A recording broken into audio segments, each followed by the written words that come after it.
ओवैसी को कहना चाहूंगा कि बेटा इंशाअल्लाह बोलना छोड़ दे, क्योंकि उत्तर प्रदेश अगर तुझे जाना है तो जय श्री राम का नारा लेकर जाओ उत्तर प्रदेश। ऑल इंडिया मजलिस इत्तेहादुल मुस्लिमीन के राष्ट्रीय अध्यक्ष बैरिस्टर असदुद्दीन ओवैसी साहब उत्तर प्रदेश विधानसभा चुनाव में एंट्री के बाद से ही सियासी माहौल गर्म हो चुका है। इस वक्त जो है समाजवादी पार्टी जहां मुस्लिम सम्मेलन करने में जुटा रहे हैं मुसलमानों को, तो वहीं बीजेपी के खेमे में काफ़ी घबराहट का माहौल है। और साथ ही साथ मजलिस इत्तेहादुल मुस्लिमीन के राष्ट्रीय अध्यक्ष बैरिस्टर असदुद्दीन ओवैसी साहब के बारे में अनाप शनाप बक रहे हैं।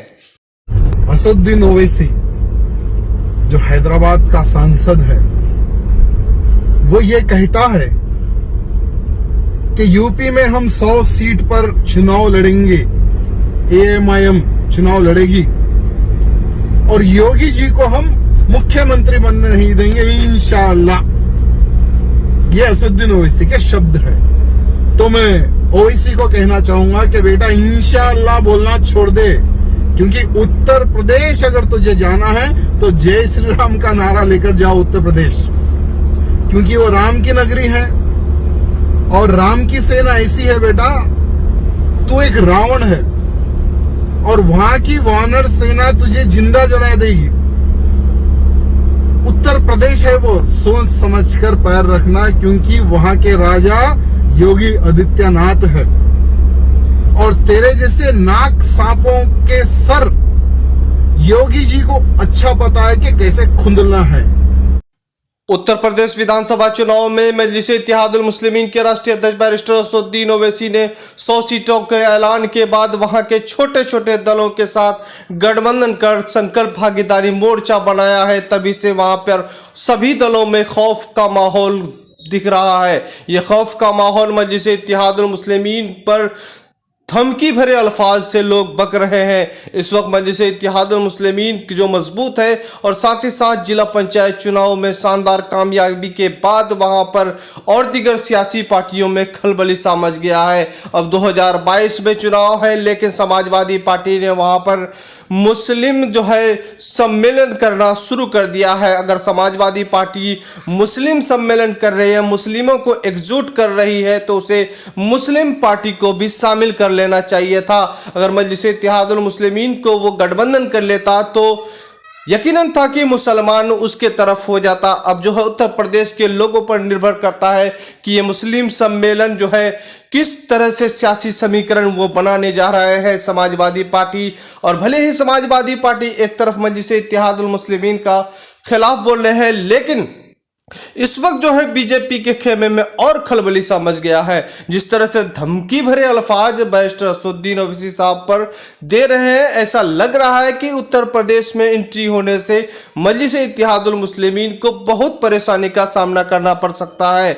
इस वक्त उन्हें मालूम नहीं कि मजलिस के राष्ट्रीय अध्यक्ष बैरिस्टर असदुद्दीन ओवैसी साहब जो लीडर है, बेखौफ है और बिना सिक्योरिटी के वो चलते हैं। वो खासतौर पर हैदराबाद से एक छोटी पार्टी निकलकर पूरे देश में फैला रहे हैं। इस वक्त जो है चाहे वो दिल्ली हो, उत्तर प्रदेश हो, बिहार हो, औरंगाबाद हो, महाराष्ट्र हो, बंगाल हो, आदि जगह वो पहुंच रहे हैं। और खासी तौर पर जो है मजलिस के राष्ट्रीय अध्यक्ष बैरिस्टर असदुद्दीन ओवैसी साहब इस धमकी से डरने वाले नहीं हैं।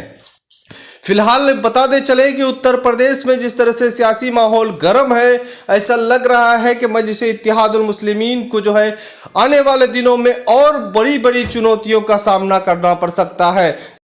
चूंकि अभी से ही ऑल इंडिया मजलिस इत्तेहादुल मुस्लिमीन पर सभी दलों की निगाहें हैं। इस वक्त जहां समाजवादी पार्टी के नेता मजलिस इत्तेहादुल मुस्लिमीन को तनकीद कर रहे हैं और निशाना बना रहे हैं, वहीं बीजेपी के कुछ कार्यकर्ता भी मजलिस इत्तेहादुल मुस्लिमीन पर निशाना बनाए हैं।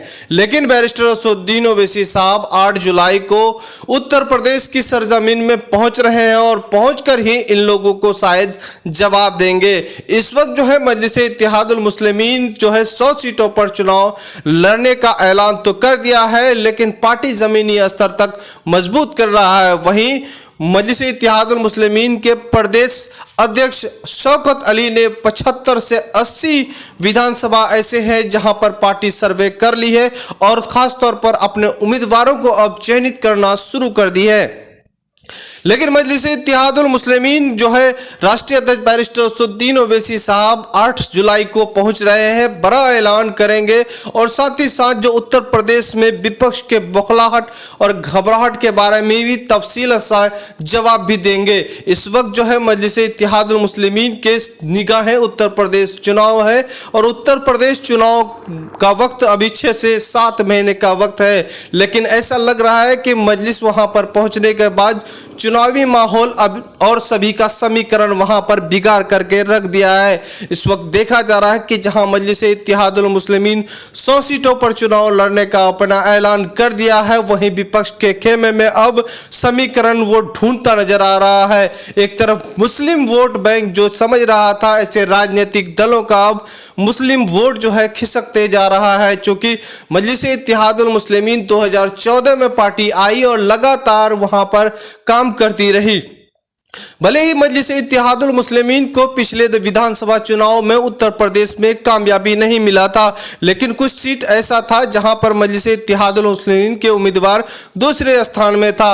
अब जो है इस बार मजलिस इत्तेहादुल मुस्लिमीन विधानसभा चुनाव 2022 से ठीक पहले जिला पंचायत चुनाव गठबंधन के साथ लड़ी और संकल्प भागीदारी मोर्चा उनका गठबंधन था, जिस वजह से वहां पर जो है सभी प्रत्याशी मैदान में थे, लेकिन बड़ी कामयाबी इस बार मिली और उसी को नजर कर देख रहे हैं कि 2022 में मजलिस इत्तेहादुल मुस्लिमीन को बेहतर रिजल्ट आने वाला है और इसी के खौफ से लगातार विपक्ष जो है मुस्लिम वोट बैंक पर राजनीतिक और सियासत शुरू कर दी है। एक तरफ मजलिस इत्तेहादुल मुस्लिमीन 8 जुलाई को वहां पर बैरिस्टर असदुद्दीन ओवैसी साहब तशरीफ ला रहे हैं, तो वहीं जो समाजवादी पार्टी के नेता 4 जुलाई को मुस्लिम सम्मेलन करा है। पहली बार मुस्लिम सम्मेलन उत्तर प्रदेश में देखने को मिल रहा है। ये सियासी सम्मेलन क्या मुसलमानों के डेवलपमेंट के बारे में सोच रही है या वोट बैंक के लिए इस्तेमाल कर रही है, अब वहाँ के लोग जो है सोचेंगे। और ख़ास तौर पर जो है विधानसभा चुनाव 2022 से ठीक पहले है। उत्तर प्रदेश की जनता को अब सोचने वाली बात यह है कि उत्तर प्रदेश में बड़े बड़े जो लीडर थे मुसलमानों के, वो जो है इस वक्त जो है कि किसी तरह का उसको सहारा नहीं मिल पा रहा है। खासतौर पर उनके जो पार्टी है वो करीबी पार्टी है, जिससे पार्टी से वो विधायक और सांसद बने हैं, वो उनके साथ खड़ा नहीं हो पा रही है।